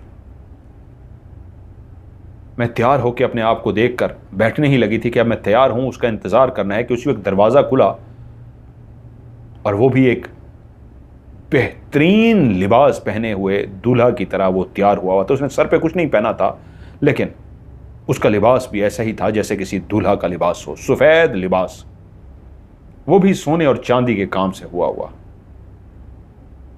उसने मुझे देखते ही कहा, ओ मेरे खुदाया, आप तो रानी से भी बढ़ के लग रही हैं। मेरे पास आज अल्फाज नहीं है कि आपको रानी से बढ़ के क्या कहूं। वाकई आप बहुत खूबसूरत हैं। आइए, निकाह का वक्त हो गया है। उसी लम्हे अपना हाथ उसने मेरी तरफ बढ़ाया कि मेरा हाथ वो थाम सके, और जैसे ही उसने मेरा हाथ थामा तो ऐसा महसूस हुआ जैसे जलजला सा आ गया हो। सब चीजें लरजना शुरू हो गई, सब चीजें हिलना शुरू हो गई। उस कमरे में रखी हुई हर चीज हिल रही थी, कोई जलजला सा आ गया था और वो एकदम से परेशान हो गया। मैं एकदम से परेशान हो गई कि ये क्या हो रहा है। इससे पहले मैं सवाल करती, उसे कहती, रऊफ ये क्या है, ये क्यों हिल रहा है, कि उस जलजले के बाद धड़ाम से दरवाजा किसने इतनी तेजी से गुस्से से खोला कि मैंने देखा 2 खवातीन और 2 मर्द जिनके कद 8 फुट थे और उनके चेहरे इंसानों की तरह नहीं थे। वो बहुत अजीबुल खलकत मखलूक थी। उनके मर्दों के सरों के पीछे सींग थे और उनकी दाढ़ी सख्त सी ऐसे लंबी सी आगे की तरफ निकली हुई थी, चूंच की तरह, बकरे से मिलती जुलती जैसे शक्ल होती है बकरे का, जिसे आगे चूंच सी होती है वैसे ही उनकी चूंच थी, लेकिन आंखें अजीब सी, नाक बिल्कुल इंसान से हटके, कान लंबे से और पीछे की तरफ गए हुए। एक का कान भी अंदाजा तकरीबन होगा 5 से 6 इंच बड़ा कान औरतों का, और मर्दों का 8 से 10 इंच बड़ा कान। औरतों ने अपने उस कानों के अंदर इतनी अजीबो गरीब चीजें पहन रखी थी कि कान भरे हुए थे, लेकिन उनकी आंखों को देख के मुझे डर सा लगा। मैं जल्दी से रऊफ के पीछे छुप गई। वो सब गुस्से में अंदर दाखिल हुए थे। मर्दों ने अपने सर पे ताज से मिलता जुलता कुछ अजीब सा पहन रखा था। औरतों ने कलेयर, एक ताज जो औरतों का होता है उसी तरह का पहन रखा था, लेकिन उनके बाजू, उनके हाथ काले स्याह थे, उनके पूरे वजूद काले स्याह थे। आंखों में बिल्कुल जैसे इंसान की आंखों में अंदर सफेद और ब्लैक होता है, ऐसा नहीं था। वो टोटल आंखें ब्लैक थी, अंदर सफेदी थी ही नहीं। वो एकदम से गुस्से में अंदर दाखिल हुए और बोले, ज़हरान, तुम्हें मना किया था ऐसा मत करना और फिर तुमने वही गुस्ताखी कर दी। कमरे में मैं और रऊफ थे, ज़हरान कहां से आ गया? और एकदम से रऊफ बोला, मुझे माफ कर दीजिए, मैं इसके बगैर नहीं रह सकता, मैं इसके बगैर जिंदगी नहीं गुजार सकता, ये मेरी मोहब्बत है और आप जानते हैं। तो वह मर्द बोला जिसका कद 8 फुट का था, ज़हरान, इस शर्त पे तुम्हारी जान बख्शी गई थी कि तुम दोबारा कभी इस आदमजात से नहीं मिलोगे। आदमजात और हम कभी भी एक नहीं हो सकते। ये इंसानी कबीले से है और हम जिन्नात के कबीले से। क्या तुम सारी रिवायात को भूल गए? क्या तुम उस वाक़े को भी भूल गए जिसके साथ क्या हुआ था? उन्होंने नाम लिया काहिरुल जिन। काहिरुल जिन के साथ क्या हुआ था तुम भूल गए? क्या तुम्हें कुछ याद नहीं रहा और तुमने सारी शर्तों को, सारी बातों को खत्म कर दिया? ये तुमने बहुत गलत किया। और वो एकदम से मेरी तरफ मुखातिब हुए, लड़की, ये हमारा बेटा है, हम इस कबीले के सरदार हैं, इसका नाम ज़हरान है। जिस दिन ये स्कूल के अंदर तुम्हें मिलने के लिए गया था, उस दिन उस्ताद जी ने इसे बोरियां रखने के लिए कहा। काम को मैं जल्दी खत्म कर सकूं इसलिए उसने जल्दी से बोरियां उठा के अंदर रख दी। ये भूल गया कि उस्ताद जी को इससे शक पड़ जाएगा, और उस्ताद जी अभी इसको कह के उठे ही थे कि बाहर निकले, देखे सारी बोरियां खुद ब खुद कमरे में रखी जा चुकी हैं। उसी लम्हे वो समझ गए ये तो किसी इंसान का काम हो ही नहीं सकता, इंसान इतनी जल्दी बोरियों को अंदर रख ही नहीं सकता। और जब उन्होंने मजीद तस्दीक की कि किसने रखी हैं बोलियां, तो ज़हरान बोला, उस्ताद जी मैंने। जानती हो, ये पहले से कुरान पढ़ा हुआ था, तुम्हारे चक्कर में फिर से कुरान और कायदा पढ़ने के लिए गया था, और जब तुम्हारे उस्ताद जी को पता लग गया तो उसी वक्त वो इसको काबू करना चाहते थे। जान चुके थे कि सामने खड़ा हुआ रऊफ एक जिन ज़ादा है। उन्होंने अपने अमल के जरिए इसको काबू करने की कोशिश की। शुक्र है बर वक्त हमें इतला मिल गई कि हमारे बेटे को कैद किए जाने की कोशिश की जा रही है। इसके उस्ताद इसको कैद कर रहे हैं और हम फौरी तौर पे वहीं पे पहुंच गए। तकरीबन वो इसको कैद कर ही चुके थे, और अगर ये कैद में चला जाता तो तुम जानती हो हमारे कबीले का आने वाले वक्त का सरदार का बेटा जिसने सरदार बनना है, वो किसी की कैद में चला जाता, और अगर ये किसी की कैद में चला जाता तो हमारे कबीले में हमारी नाक कट जाती। उसी वक्त हम पहुंच गए। तुम्हारे उस्ताद को सजा तो हमने दी, उसको हमने बीमार कर दिया था, लेकिन ये बीच में बोल पड़ा कि मेरे उस्ताद हैं, इनको मारिए मत। उसने तो अभी इसको कैद करने की कोशिश ही की थी। और हाँ, ज़हरान भी इतना ताकतवर जिन है, सरदार का बेटा है, कि उस्ताद को रोक सकता था, उस्ताद के ऊपर कुछ भी जादू के ज़रिए कर सकता था, लेकिन उस्ताद के एहतराम में इसने नहीं किया, क्योंकि यह उस्ताद का बेइंतहा एहतराम करता था और एहतराम में ही ये कैद होने जा रहा था। वरना उस इंसान की, उस आदमजात की इतनी क्या जुर्रत के सरदार के बेटे को कैद कर सके। लेकिन हमारे लिए तो वो उस्ताद नहीं था जो हमारे बेटे को कैद करने जा रहा था। हमारा तो दुश्मन था, हम उसे जान से मार देते, लेकिन वो आगे आके खड़ा हो गया कि मेरे उस्ताद हैं, इन्हें कुछ मत कहिए, और उनसे माफ़ी मांगी। तभी वो उस्ताद बोले, ठीक है, लड़ाई ख़त्म करते हैं, तुम्हें माफ़ी देते हैं, चले जाओ, आज के बाद नज़र मत आना। और वहीं उस्ताद जी के सामने हमने कह दिया कि जिस लड़की नाजों के लिए यहाँ आता है, आज के बाद ये नहीं आएगा। और हमने भी वादा किया, उस्ताद ने हमसे वादा लिया कि इसे कहीं ये दोबारा कभी नहीं आएगा, मैं भी इस राज को राज रखूँगा। और हमने उनसे वादा किया और इससे वादा किया और इसे वापस ले आए। उसके बाद ये तुम्हारी तरफ कभी नहीं आया। हम जानते हैं ये छुप छुप के तुम्हारे करीब रहा है, तुम्हारे सामने जाहिर नहीं हुआ, लेकिन तुम्हें देखता रहा है, तुम्हारी हर बात को महसूस करता रहा है। जब तुम रोती थी, बैठती थी, जो कुछ करती थी, ये सब कुछ इसके इल्म में होता था। हम जिन्नात के कबीले के सरदार हैं, हम इतने ताकतवर होते हैं, हमारा जादू इतना ताकतवर होता है, हम सब जान लेते हैं। हम सब देखते रहे अपने जादू की वजह से कि ये तुम्हें छुप छुप के देखता है, तुम्हारे पास आता है, बैठता है, लेकिन तुम्हारे सामने नहीं आता। हम फिर भी इसे माफ़ करते रहे, लेकिन आज इसने हद तोड़ दी। इसने जादू के जरिए तुम्हारे लिए यह महल बनाया और तुम्हें उसके अंदर ले आया और तुमसे निकाह करने जा रहा था। हम इसकी हरगिज़ इसे इजाज़त नहीं देंगे। और बेटे की तरफ मुतवज्जो हुए और कहा, तुमने इसे बताया नहीं कि हमारे ही कबीले का वो लड़का था जिसके साथ इन आदमजादों ने क्या किया था, काहिरुल जिन ने, जिनके साथ। और फिर वो लड़की की तरफ मुखातिब हुए, ऐ आदमजाद लड़की, सुन, हमारी ही एक कबीले में से नौजवान लड़का, उसे बेइंतहा जादू सीखने का शौक था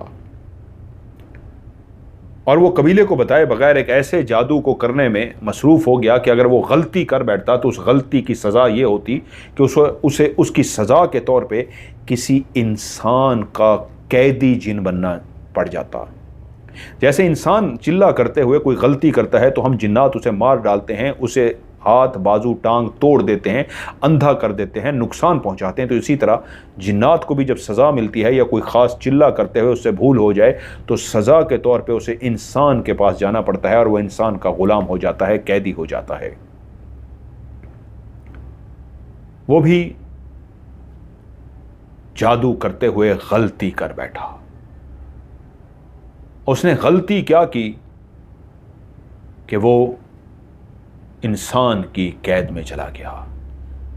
वहीं पे एक शख्स जिसका नाम बाबा ज़ारिक है, वो एक बहुत बड़ा जादूगर है। और जब उसे पता चल गया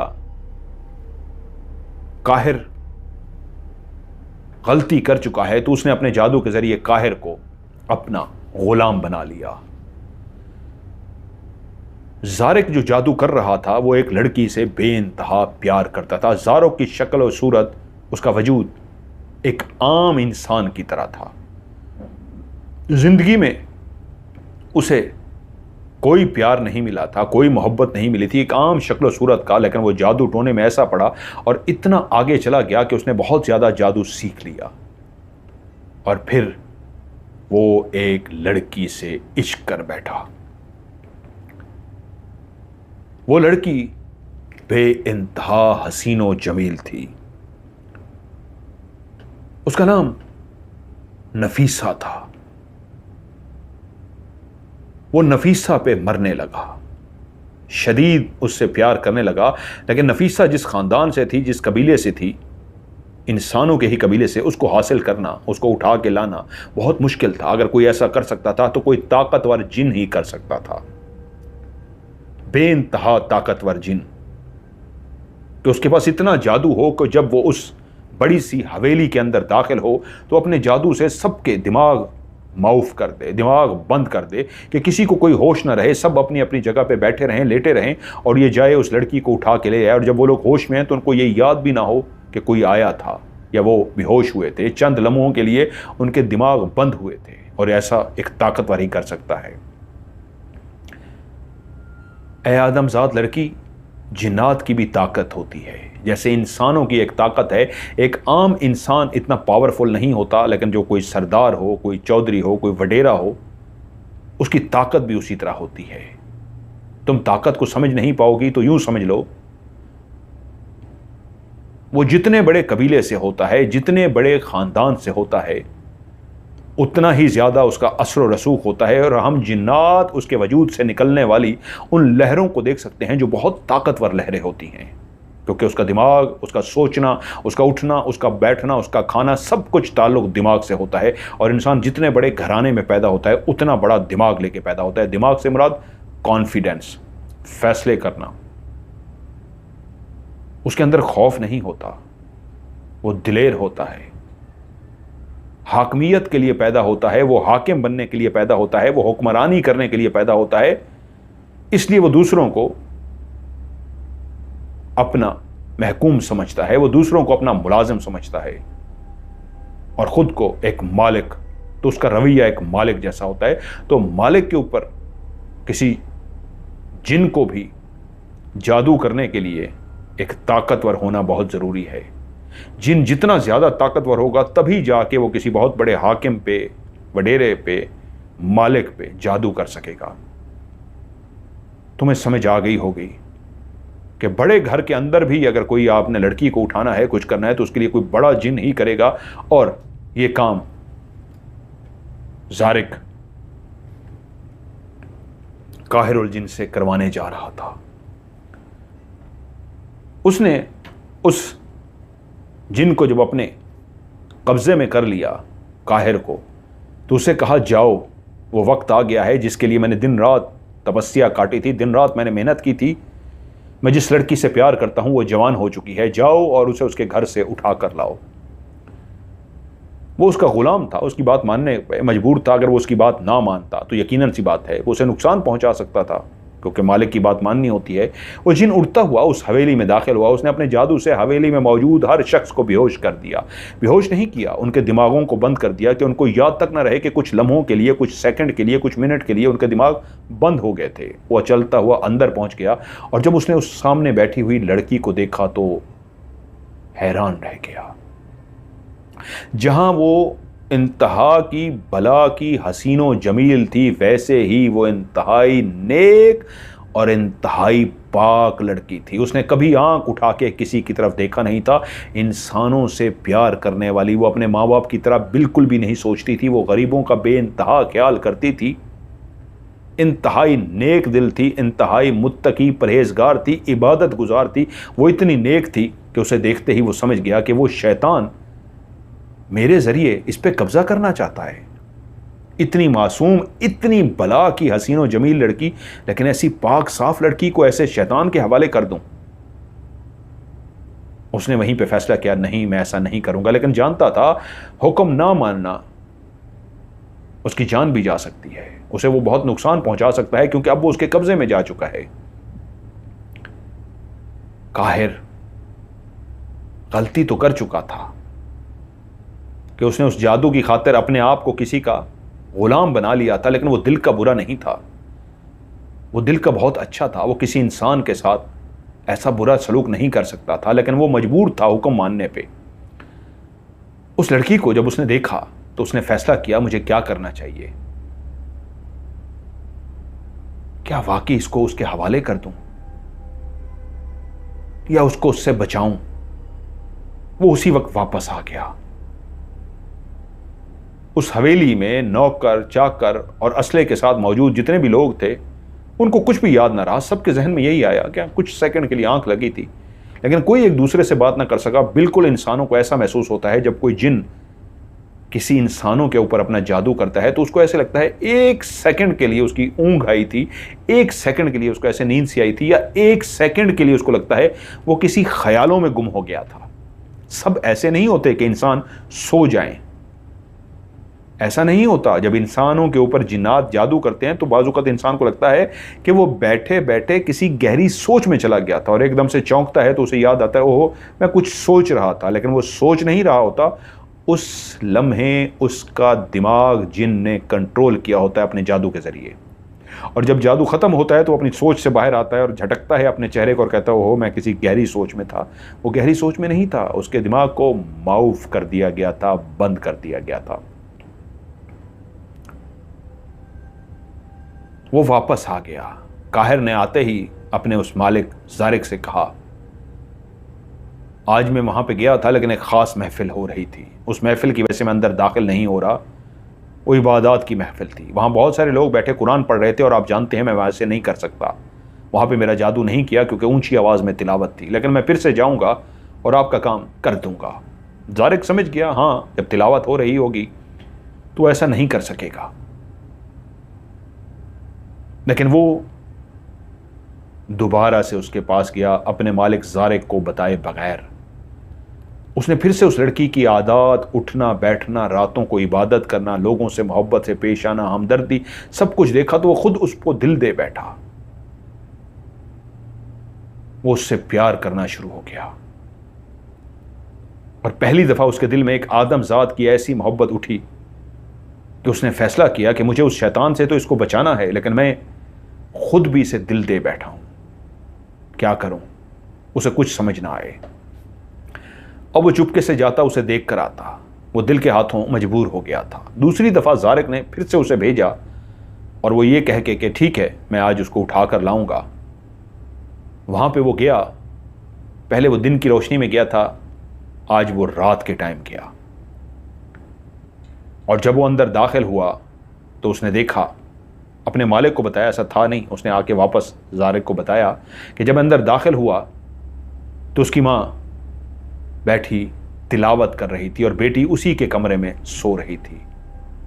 और जब मैंने तिलावत की आवाज़ सुनी तो मैं वापस आ गया। ज़ारिक को थोड़ा सा शक हुआ कि रात के टाइम तिलावत कौन करता है, लेकिन उसने कहा ठीक है, अब मैं किसी दिन देखता हूं ऐसा मौका कि तुम जाओ और उसे उठाकर ले आओ। हुआ ये कि ज़ारिक को पता चला चौधरी, उसकी बीवी और उसके ख़ास कारिंदे किसी शादी में गए हुए हैं और नफीसा घर पर अकेली है। अकेली से मुराद वहाँ पे नौकर चाकर, सिक्योरिटी के लिए लोग, वो सब मौजूद थे, पहरेदार मौजूद थे, लेकिन माँ बाप नहीं थे। उसने काहिर को बुलाया और उसे कहा, काहिर इससे अच्छा मौका नहीं हो सकता। माँ बाप सब घर से बाहर हैं, कोई आज दावत भी नहीं हो रही, कोई आज पढ़ाई भी नहीं हो रही, कुछ भी नहीं हो रहा। आज तो आराम से तुम उठा के लेके आ सकते हो। आज खाली हाथ मत लौटना, वरना मुझसे बुरा कोई नहीं होगा। उसने कहा, जी मेरे आका, और वो चला गया। ये शाम का टाइम था, मगरिब हो चुकी थी। जब वो अंदर दाखिल हुआ तो देखा वो बैठी नमाज पढ़ रही है। वो उसका इंतजार करता रहा और खड़ा देखता रहा। उधर उस जादूगर ने आज पूरा अपना जादू का जोर लगा लिया। देखा कि वो वाकई बैठी नमाज पढ़ रही है और वो खड़ा हुआ है कि ये नमाज खत्म करे और मैं इसे उठा सकूं। अब वो ज्यादा देर जादूगर देख नहीं सकता था, देखने का भी एक टाइम होता है। उसने देखा काफी देर हो गई है, वो भी नमाज पढ़ रही है और वो उसके पीछे खड़ा हुआ है, तो उसका जादू टूट गया और वो फिर से वापस आ गया। उसने कहा, उठा के क्यों नहीं लाए? उसने वही बात की, मालिक वो नमाज पढ़ती रही है और मैं उसके पीछे खड़ा रहा हूं। जब उसने नमाज ख़त्म की है तो उठ के उसने कुरान की तिलावत करनी शुरू कर दी है। और जब मैंने देखा काफ़ी देर हो गई है, तो इतने लोगों को जादू के ज़रिए मैंने रोका हुआ था, मैं और ज़्यादा देर उनको जादू के ज़रिए नहीं रोक सकता था, वरना उन सबको शक हो जाता कि इतनी जल्दी क्यों वो सो गए, उनके साथ क्या हुआ है। वो एक दूसरे से पूछ लेते, डिस्कस कर लेते एक दूसरे के साथ कि ये हमें क्या हुआ था, क्योंकि जादू की भी एक लिमिट है। अगर जिन्नात कहीं पे दाखिल होते हैं किसी घर में और इंसानों पे उन्हें जादू करना होता है, तो एक मखसूस टाइम के अंदर अंदर उन्हें वो काम मुकम्मल करके बाहर आना होता है। अगर टाइम ओवर हो जाए तो इंसान उस जादू से निकलने के बाद शशो पंज में पड़ जाते हैं कि ये क्या हुआ था हमारे साथ, हमारे दिमागों को क्या हुआ था, और वो एक दूसरे से पूछते हैं ये हमें क्या हुआ था। इसलिए मालिक टाइम ओवर हो गया था, मैं जल्दी से वापस आया कहीं इंसान शशोपंज में ना पड़ जाए। ज़ारिक गुस्सा पी तो गया, लेकिन उसको शदीद गुस्सा आया कि इसने आज का फिर दिन गंवा दिया। उसने कहा, ठीक है, मैं आज अपने जादू से उनको शादी वाले घर में रोकता हूं ताकि वो कल ना आ सकें। कल तुम्हें ऐसे टाइम पे भेजूंगा जब वो नमाज का टाइम नहीं होगा। और एक ऐसा टाइम आता है मुसलमानों का जहां ना वो सो सकते हैं ना वो तिलावत कर सकते हैं, उसको जवाल का टाइम कहते हैं। उस वक्त कोई इबादत करने से मना किया गया है। तुम्हें एग्जैक्ट जवाल के टाइम पे जाना होगा। ना वहाँ पे कोई वो तिलावत कर रही होगी, ना वो नमाज पढ़ रही होगी, ना वो तस्बीह कर रही होगी। वो जवाल का टाइम होगा। रह गए उसके माँ बाप, उनको मैं रोक लेता हूँ। उसने अपने जादू के ज़रिए नफीसा के माँ बाप को रोक लिया। अगले दिन वो वापस आने वाले थे, लेकिन उसने ऐसा जादू किया कि जिस शादी में गए हुए थे उन्होंने इतनी ज़बरदस्ती उनको रोका कि वो मान गए कि ठीक है, हम कल जाएंगे। और जवाल का टाइम आ गया। जवाल के टाइम में नफीसा भी कोई इबादत नहीं कर सकती, इबादत से मना किया गया है। वो एक मुत्तकी नेक परहेजगार थी, जानती थी ये जवाल का टाइम है। अब काहिरुल जिन फंस गया कि जवाल के टाइम में क्या बहाना करूंगा। जब वो वहां पे पहुंचा, उसने देखा ये जवाल का टाइम है, इस वक्त उठाना तो मेरे लिए सबसे आसान बात है। उसने क्या किया, जो उसके पास जादू था उसने वहां होके खड़े होके पढ़ा, और पढ़ने के बाद अपनी ताकत, अपना जादू उसके इर्द गिर्द एक ऐसा हिसार बना दिया कि जानता था इस हिसार की वजह से ये लड़की वो जादूगर नहीं उठा सकता, क्योंकि वो उससे प्यार करता था, शदीद प्यार करता था। और वो नहीं चाहता था ये नफीसा उस शैतान जादूगर ज़ारिक के पास जाए। उसने अपने जादू के जरिए उसके इर्द गिर्द एक ऐसा हिसार खींच दिया कि अपनी ताकत ही उसे दे दी और वापस लौट आया। और उसने उसे खाली हाथ देखा तो वो शदीद गुस्से में आ गया कि अब तो बहाना तू कर नहीं सकता, जवाल का टाइम था, अब क्या हुआ। उसने कहा, नहीं, मैं उसे नहीं उठा सकता, वो बहुत मासूम है, बहुत पाकीज़ा है। जादूगर बोला, मैं अपने जादू से पता कर चुका हूं, तू उस नफीसा से प्यार करने लगा है, तुझे इस प्यार की सजा तो मिलेगी। और तूने उसके इर्द गिर्द अपने जादू की एक ऐसी हिसार, एक ऐसा दायरा खड़ा कर दिया है कि मेरे लिए सारे रास्ते बंद कर दिए हैं कि अगर उस जादू को मुझे तोड़ना होगा तो तुझसे भी बड़े किसी जिन को कैद करना पड़ेगा मुझे। तुझसे छोटा कोई भी जिन मैं कैद कर लूं, वो उस दायरे कड़े को, उस हिसार को, उस जादू को जो तूने अपना उधर शिफ्ट किया नहीं तोड़ सकता। मुझे उसको तोड़ने के लिए तुझसे भी बड़े को कैद करना होगा। और इंसान इस जादू को तोड़ नहीं सकता जो तू उसके इर्द गिर्द हिसार खींच आया है।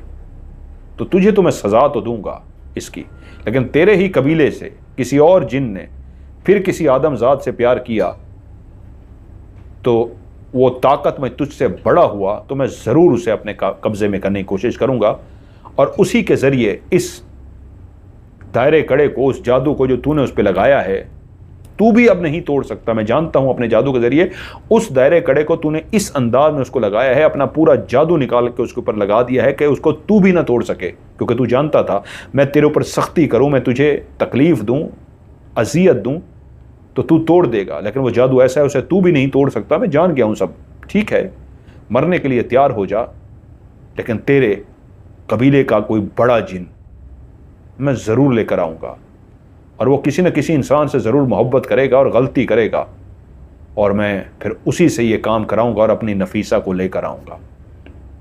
वो तो कमज़ोर हो चुका था, अपना सारा जादू नफीसा को दे आया था, तो उस जादूगर ज़ारिक ने उसे जला डाला। और जब तक कबीले को खबर हुई कि उसे तो उस जादूगर ने जला डाला है और उसने अपने जादू से और नफीसा को महफूज कर दिया था, तो कोई उसके लिए कुछ न कर सका। हमने अपने एक कबीले का सरदारों के बेटों में से एक बड़ा सरदार, वो कोई छोटा जादूगर नहीं था, वो छोटा जिन नहीं था, बहुत ताकतवर था, लेकिन इंसान की सजा पा गया, मोहब्बत की सजा पा गया। और अब मेरा बेटा वही गलती करने जा रहा है, तुझे पाने की कोशिश कर रहा है, फिर वही गलती करने जा रहा है कि फिर से वही ज़ारिक या कोई और जादूगर इसे अपने कब्जे में कर सके। नहीं, इसका एक ही हल है हमारे पास, हम इसी लड़की को ही मार देते हैं। जब ये लड़की ही नहीं रहेगी तो ये जहरान कभी गलती नहीं करेगा। ये फिक्रा उसकी मां ने कहा था, मार दो इस लड़की को। इससे पहले के मारते जहरान आगे खड़ा हो गया और बोला, नहीं मां, इसे मत मारिए, इसे जाने दीजिए, मैं इसे वापस छोड़ आता हूं, लेकिन इसे कुछ मत कहिए, मैं मर जाऊंगा। अगर इसे किसी ने कुछ कहा तो मैं मर जाऊंगा। काहिर और जिन ने तो गलती की थी ना, तो मैं भी ये गलती करने को तैयार हूं कि अगर नाजो को, मेरी रानी को किसी ने हाथ लगाया तो फिर मैं भी मरने के लिए तैयार हूं, अभी मरने को तैयार हूं। कैद में नहीं जाऊंगा, खुद अपने आप को मार दूंगा, इसे माफ कर दीजिए। उन जिन्नात ने कहा, ठीक है, इसे वापस छोड़ कर आओ। उसने कहा, नाजो रानी, आंखों पे हाथ रखो। उसने आंखों पे हाथ रखा, उसका हाथ पकड़ा, और जब नाजो की आंख खुली तो वो अपने बिस्तर पर लेटी हुई थी। उसकी मां उसके माथे पे पट्टियां कर रही थी। बेटी को होश में आता देख के इर्द गिर्द जितने भी लोग सर पकड़ के बैठे हुए थे, भाई बाप सारे परेशान हो गए कि शुक्र है होश आ गया है। घर वालों ने बताया, आज तीसरा दिन है तुम बेहोश हो, तीसरा दिन है तुम्हें शदीद बुखार है। जब तुम मां से इजाजत लेकर गई, बाप ने बताया कि मैं सहेली को मिला हूं और बारिश शुरू हो गई और तुम नहीं आई, तो सारे तुम्हें ढूंढने के लिए निकल पड़े। तुम्हें ढूंढते रहे, उस दिन तुम मिली ही नहीं। अगले दिन बरगद के दरख्त के नीचे तुम बेहोश पड़ी हुई थी। वहां से तुम्हें उठा के लाए, तो उसके बाद जो तुम्हें बुखार शुरू हुआ है, 3 दिन के बाद तुम होश में आई हो। हकीम दवाइयां दे के, पट्टियां कर करके गए हैं, अब तुम होश में आ रही हो। क्या हुआ था मेरी बेटी तुम्हारे साथ? लेकिन वो बोली, नाजो बोली। नाजो कुछ भी ना बोली। नाजो के होंठ बंद हो चुके थे। उसे सब याद आ गया था कि आखिरी लम्हे उसने उसे कहा था, आंखें बंद करो, उसका हाथ पकड़ा था, और उसके बाद होश आया तो वो बुखार में तप रही थी। फिर क्या था? यकीन आ गया था कि अब वो वापस नहीं आएगा, मां बाप से वादा कर चुका है, तो बस फिर नाजो गुमसुम सी हो गई। फिर एक ही बात जिंदगी में रह गई, वो दरवाज़ों को तकती थी, खिड़कियों को तकती थी, घुटनों में सर दे के रोना शुरू कर देती, हंसना शुरू कर देती, और दीवानी पगली होती गई। ऐसी पगली कि माँ बाप ने कहा, इसको इसके हाल पे छोड़ दो। अब तो ये 100% दीवानी हो गई है। बेटी का रोग बाप को और माँ को ऐसा लगा, वो उस बुखार के बाद तो ऐसी दीवानी हो गई थी, पहले तो फिर भी कुछ होश में आती, दीवानी सी हो गई कि बाप भी और माँ भी बेटी के रोग में, बेटी का दुख लिए इस दुनिया से चले गए। भाइयों की भी शादियां हो गई, वो बूढ़ी हो गई, लेकिन अब भी उसको इंतज़ार था। होश में आ जाती, बातें करती थी, लेकिन सबसे ज़्यादा वो उसी अपनी फौजिया से प्यार करती थी, जिसको आज बैठी वो कहानी सुना रही थी। जब वो फौजिया को अपनी कहानी सुनाकर खामोश हो गई, तो फौजिया उनकी कहानी सुन के हिल के रह गई कि ये क्या कहानी सुना दी है मुझे। और उसके बाद कहा, बस ये किसी को बताना मत। और उस तरह लेट गई जैसे बेइंतहा दुखी हो गई हों अपनी कहानी को सुनाते हुए। उधर उससे भी ना बैठा गया। फौजिया को लगा कि अब मुझे चले जाना चाहिए। वो उठी और अपने कमरे में चली गई। उसका दिमाग शाएं शाएं शाएं कर रहा था, साएं साएं साएं कर रहा था कि उसने क्या कहानी सुन ली है, ये कैसी कहानी है, ये फूफो ने क्या बताया है मुझे। उसे नींद ना आए, वो करवट बदले, इधर सोए उधर सोए, उसे बार बार फूफो का ख्याल आए, गुलनाज का ख्याल आए, नाजो रानी का ख्याल आए। वो कहानी ही इतनी अजीब थी। तकरीबन सुबह होने वाली थी, अजानों का टाइम होने वाला था, यह शायद तहज्जुद का टाइम था। एकदम से उसके अंदर बेचैनी सी हुई। उसे महसूस हुआ, फौजिया को अपने कमरे में लेटे हुए, कि जैसे बाहर किसी के चलने की आवाज आई हो। एकदम से वो बाहर उठी तो क्या देखती है, एक काला स्याह साया है, बिल्कुल एक इंसानी कद के बराबर, जैसे इंसान का साया नजर आता है, शैडो, ऐसा एक शैडो सा है। और वो चलता हुआ सहन से उसी कमरे की तरफ जा रहा है जिस कमरे में नाजो रानी लेटी है, जहां गुलनाज लेटी है, जहां पुप्पो लेटी है। और जैसे ही वो कमरे के दरवाजे के करीब पहुंचा, दरवाजा बंद था, तो वो दरवाजे के आर पार चला गया। फौजिया देखकर हैरान हो गई कि ये कौन है, मेरी पुप्पो को कोई नुकसान तो नहीं पहुंचाने आया, ये कौन है। वो एकदम से दौड़ती हुई दरवाजे के अभी करीब भी ना पहुंची थी कि उसके कानों में एक आवाज आई। उसके कानों ने एक आवाज को सुना,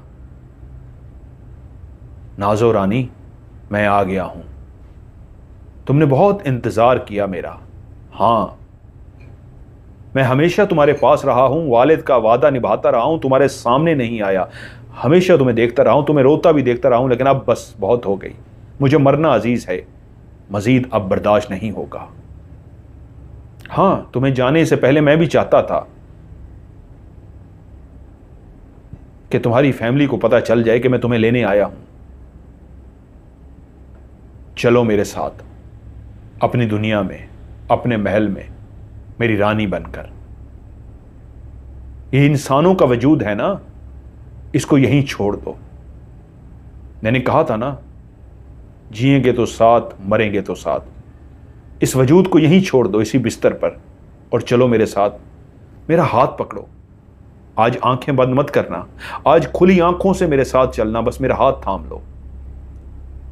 उसने कुछ देखा नहीं था, वो फौजिया बाहर खड़ी इन आवाजों को सुन रही थी, और तभी गुलनाज, नाजो, नाजो रानी की आवाज आई, हां, मुझे तुम्हारे साथ रहना है, मुझे इस वजूद से आजादी चाहिए, तुम्हारा साथ चाहिए। तुम आज भी मेरे लिए रऊफ हो, अब्दुर रऊफ। तुम अपने वालिदैन के लिए जहरान हो, लेकिन मेरे रऊफ। चलो जहरान, चलो मेरे अब्दुर रऊफ, चलो यहां से। और उसके बाद खामोशी छा गई। वो बड़ी परेशान खड़ी बाहर सोचती रही, अब क्या करूं मैं, अंदर जाऊं, दरवाजा खटकाऊं, क्या करूं। उससे कोई फैसला ना हो सका। आराम से धीरे धीरे चलती हुई अपने कमरे तक पहुंच गई। कमरे में आके अपने बिस्तर पर बैठ गई। उन आवाजों को सुन आई थी, उन बातों को सुन आई थी, एक साए को, एक शैडो को उस कमरे में जाती देख आई थी कि उसी वक्त फजर की अजान हुई। फौजिया ने वजू किया, नमाज पढ़ी। घर के बाकी लोग भी उठ चुके थे, और उसी वक्त सबसे पहले फौजिया ही उसी दरवाजे की तरफ गई जिसकी तरफ जाते उसकी दिल की धड़कन बहुत तेज थी। कई सवालात थे जिसका जवाब सिर्फ गुलनाज ही दे सकती थी, नाजो रानी ही दे सकती थी।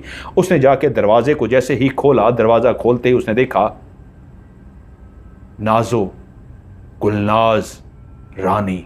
नाजो रानी अपनी बिस्तर पर सुकून की नींद सो रही है। वो करीब गई और बोली, फूफो, फूफो। कोई जवाब न मिला, और जब उसने उनके वजूद को हिलाया तो वजूद ठंडा यख हो चुका था। उनकी रूह उनके जिस्म से परवाज कर चुकी थी। वो इस दुनिया को छोड़ चुकी थी, अपना वजूद दुनिया के लिए छोड़ चुकी थी। नाजो रानी अपने वजूद को उसके कहने पे यहीं पे छोड़ के जा चुकी थी। और उसने चीखना शुरू कर दिया। घर वाले इकट्ठे हुए, और जब उन्होंने आकर देखा तो वाकई फूफो अल्लाह को प्यारी हो गई थी। सब घर वाले रो रहे थे। उनके वजूद को गुस्ल दिया गया, नमाज जनाजा पढ़ के दफना दिया गया, लेकिन कोई नहीं जानता था।